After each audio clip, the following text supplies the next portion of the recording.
आज मैं आप लोगों को एक ऐसे शख्स की कहानी सुनाने वाला हूँ, जिसकी कहानी अगर आप सुनेंगे तो आपको भी उस कहानी से बहुत सारी नॉलेज मिलेगी, ठीक है? और मैक्सिमम मेरा यही कोशिश रहती है कि जितने भी पूजा पाठ करने वाले जो साधक हैं, साधक मित्रगण मेरे जितने भी हैं, जो पूजा पाठ करते हैं, व्रत करते हैं, साधनाएँ करते हैं, है ना? पुरुष, महिलाएँ ये जितने भी हैं, उनको मैं इस चीज़ के बारे में बहुत ही गहराई से जानकारी दूँ क्योंकि अगर आप भी पूजा पाठ करते हैं तो कहीं न कहीं अपने लेवल अप करने की भूख आपके अंदर भी होगी, ठीक है? तो लेवल अप करने के लिए वैसे तो आप बहुत सारी वीडियोज़ देख चुके हैं, चीज़ें देख चुके हैं, बट फिर भी एक रॉ नॉलेज जो है वो मैं आप लोगों को हर एक विषय के अंदर देता हूँ, ठीक है? तो आज मैं आपको एक ऐसे व्यक्ति के बारे में बताने वाला हूँ, जो थोड़ी-सी पूजा पाठ करने लगा था, जिसके अंदर थोड़ा-सा जप तप बल आने लगा था और कैसे उसने अपने जप तप बल का इस्तेमाल किया कि उसको बहुत भारी पड़ गया, ठीक है ना? तो अगर आप मेरे चैनल पर नए हैं, तो मेरे चैनल को सब्सक्राइब कर लीजिए और मेरी जो चैनल पे बेल आइकन का बटन है उसे दबा लीजिए ताकि मेरी नई वीडियोस की इन्फॉर्मेशन आपको मिलती रहे। तो मैं स्टार्टिंग से स्टार्ट कर कर आपको बताता हूँ कि कैसे ये बात है।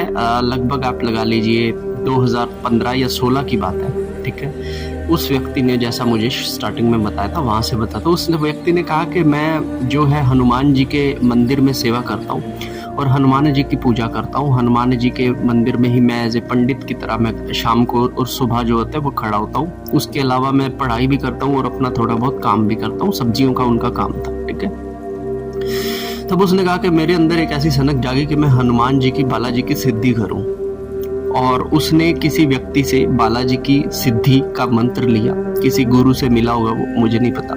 वहाँ से उसने बालाजी की सिद्धि का मंत्र लिया और बालाजी की पूजा उसने आरंभ कर दी। पूजा करी, साधना की, मेरे ख्याल से 40-41 दिन की उसने साधना की एक मंडल की और उसके बाद बालाजी के साधना में उसे बहुत सारे ऐसे अनुभव हुए और बहुत अच्छा उसका चल रहा था। सिस्टम उसका बहुत सही हो गया था कि लोगों को मतलब कि कुछ उपाय वो ऐसे दे दिया करता था जिससे लोगों का कल्याण होने लगा था, ठीक है?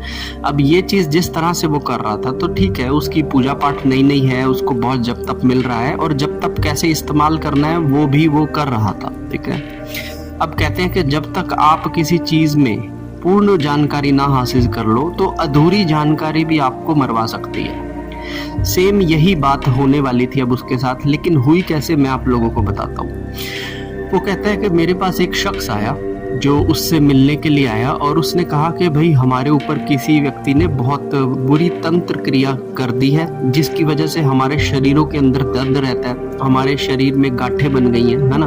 2-3 बार पेट से रसोली के ऑपरेशन करवा चुके हैं तो ऐसा लगता है कि जैसे कैंसर है, लेकिन कैंसर भी नहीं है, लेकिन कैंसर से भी बुरी हालत उनकी करके रखी हुई है। तो बहुत ही बुरी जो है तंत्र क्रिया थी। मैं बता दूं ये तंत्र क्रिया माता मसानी की होती है, ठीक है ना? जिसमें मसानी को उल्टे सीधे भोग देकर भेजा जाता है।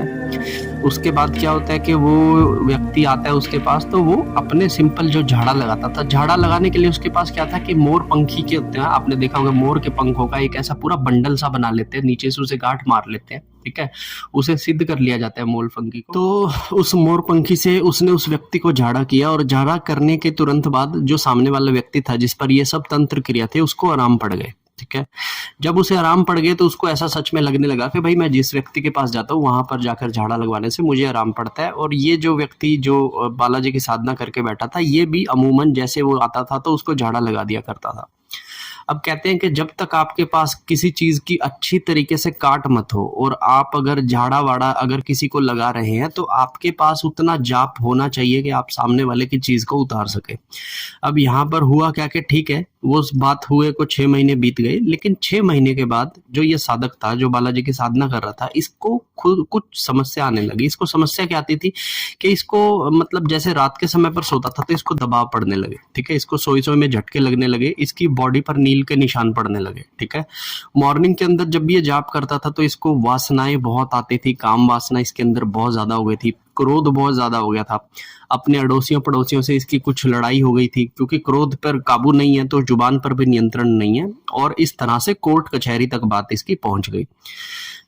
और 6 महीने बीते तो इसकी स्थिति ऐसी आ गई कि अब तो ना तो ये अपना जो इनका बेसिक काम था घर पे सब्जियों का जो काम था वेजिटेबल्स का वो करता था, ना ही वो पूजा पाठ के लिए उसके पास समय था, और ना ही मतलब कि किसी और काम को करने या साधनाओं को करने में इसका थोड़ा सा भी कुछ मन लगता था, क्योंकि ये अपनी जो उसकी प्रॉब्लम शुरू हो गई थी उसकी वजह से इतना दुखी हो गया था कि या तो वो अपने हॉस्पिटल मेडिकल्स में लगा रहता था या फिर अपने लीगल एक्टिविटीज जिनके अंदर वो फंस गया था उनमें लगा रहता था। ठीक है, तो ये जब चीजें उसके साथ हुई तो मतलब काफी टाइम निकल गया। उसने अपने गुरु से भी संपर्क किया, वहां पे भी बात नहीं बनी। उसने कई और लोगों से भी संपर्क किया, वहां पे भी बात नहीं लगी। उसके बाद वो व्यक्ति मिला मुझे।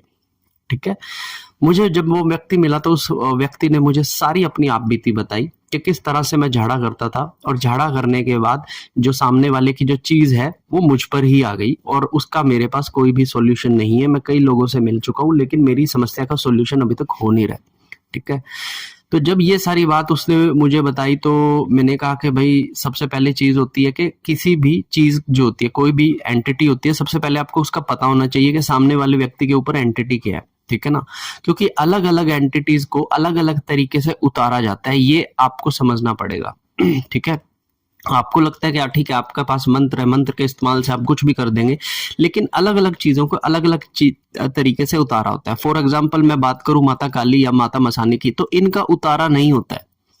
ठीक है ना, माता काली मसानी कभी आती भी नहीं है, चाहे इन्हें भेज दिया जाए तो उनकी तरफ से प्रेत ही आते रहेंगे हमेशा। लेकिन माता काली और माता मसानी जैसे आ गई हैं किसी के ऊपर बुरे में, तो उनका उतारा नहीं किया जाता है। इस बात का नॉलेज उस व्यक्ति को नहीं था। अब वो तो जिसको भी आता था उसको झाड़ा लगा देता था, और वो झाड़े की वजह से जो सामने वाले की जो तंत्र क्रियाएं भूत प्रेत बाधा होती थी तो वो उसके ऊपर आ जाती थी। ठीक है, अब उसका भी जाप ताप इतना नहीं था कि वो उन क्रियाओं को ढक सके। ठीक है ना, तो हुआ ये कि उसको मतलब 2-3 साल इस चीज से बहुत अच्छे से सफर करना पड़ा। बहुत ज्यादा उसको इश्यूज आए, बहुत ज्यादा प्रॉब्लम्स उसने फेस की, और फिर उसने किसी व्यक्ति से मिलकर अपना इलाज करवाया, हवन हवन करवाकर उसने अपने आप को ठीक किया, और दोबारा से फिर वो हवन करने के लिए सीखने लगा कि किस तरह से और चीजें की जाती है। तो ये कहानी के अंदर मैं आप लोगों को एक चीज ये बताना चाहता हूँ कि जब भी आप पूजा पाठ करते हैं तो आपके अंदर पॉजिटिविटी आती है, नो डाउट। आपका मंत्र काम करता है, नो डाउट, लेकिन वो थोड़ा बहुत काम करने वाले मंत्र से आप सामने वाले का उतारा या फिर झाड़ा ना कीजिए। क्योंकि झाड़ा लगाना आप तभी कर सकते हैं जब आपके पास प्रॉपर एक गुरु का आपके ऊपर हाथ हो। ठीक है, गुरु ने आपकी गद्दी को सिद्ध करके रखा हो, आपने अपनी गद्दी और अपने किसी मंत्र को सिद्ध करके रखा हो। जब आप इन जरियों पर, इन चीजों पर बैठकर किसी को झाड़ा लगाते हैं तो ये जो पावर होती है आपके पीछे जो गुरु की स्ट्रीम लाइन है उनके ऊपर जाती है, और वो पूरी स्ट्रीम लाइन आपकी मदद करती है किसी भी तंत्र की काट करने में। लेकिन अगर आप खुद से ये काम करेंगे तो कहीं ना कहीं आप मात खा ही जाएंगे। ठीक है ना, तो इस तरह से ये चीजें जब भी आप करते हैं, आप साधना करते हैं, आप पूजा करते हैं, व्रत करते हैं, मंत्र जाप करते हैं, तो आप जब तक प्रॉपर गाइडेंस आपके पास ना हो इस तरह की चीजें ना कीजिए। कहीं ऐसा ना हो कि सामने वाले की चीज आपके ऊपर आ जाए।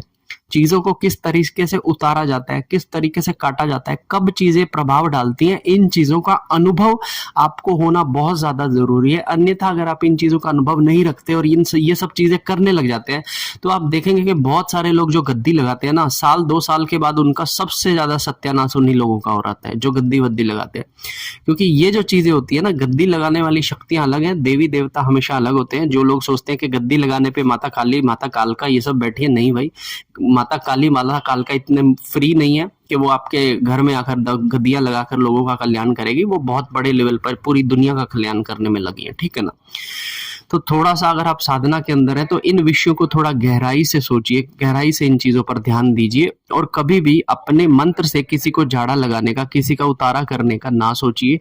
जब तक आप किसी प्रोसेस को फॉलो ना करें तब तक आप सामने वाले की किसी भी नेगेटिविटी को उतारने का ना सोचिए। ठीक है, अक्सर मैं लोगों को कपूर विधि बताता हूँ कि कैसे कपूर और लौंग के द्वारा आप अपनी चीजों को हल्का कर सकते हैं। आप ये विधि दूसरों को सजेस्ट कर सकते हैं। ठीक है, लेकिन अगर आपके पास कोई मंत्र है जिसने अभी तक आपकी ही दिव्य दृष्टि नहीं खोली, आप ही के सहस्त्रार पे जिसने काम नहीं किया, तो उस मंत्र का इस्तेमाल आप दूसरों के लिए अभी ना करें। अन्यथा सामने वाले के ऊपर कितनी बड़ी चीज है और कब आपके उससे छुटकारा मिलेगा, इस चीज की किसी के साथ कोई गारंटी नहीं होती। ठीक है ना, कुछ भी हो सकता है, सामने वाले के ऊपर कितनी भी बड़ी तंत्र क्रिया हो सकती है। ठीक है ना, तो थोड़ा सा ध्यान कीजिएगा कि जब भी आप पूजा पाठ जब तब साधना में जाएं तो इस तरह से किसी भी व्यक्ति का झाड़ा उतारा आप ना कीजिएगा। आशा करता हूँ कि मेरे द्वारा कही गई बात आपको समझ में आएगी और आप अपने किसी नए साधक को ऐसे भीषण काम को करने से रोक सकते हैं और उसकी भविष्य में इन इन दुखों से होने वाले मतलब प्रॉब्लम से होने वाले नुकसान से उसकी रक्षा कर सकते हैं। तो वीडियो आपको कैसी लगी मुझे कमेंट कर बताइएगा। वीडियो अच्छी लगी तो इसे लाइक कीजिएगा और अपने दोस्तों के साथ जरूर शेयर कीजिएगा। और अगर आप भी कुछ पूछना चाहते हैं एज ए साधक, अगर आप मुझसे कुछ पूछना चाहते हैं तो आप मुझे कमेंट कर सकते हैं या फिर इंस्टाग्राम पर मुझे डीएम कर सकते हैं। मैं आपको डायरेक्ट रिप्लाई देकर वीडियो कॉल वॉइस कॉल के थ्रू आपसे बात करूंगा। ठीक है, तो अभी मैं मिलता हूँ आपसे अगले किसी वीडियो में। तब तक के लिए हर हर महादेव।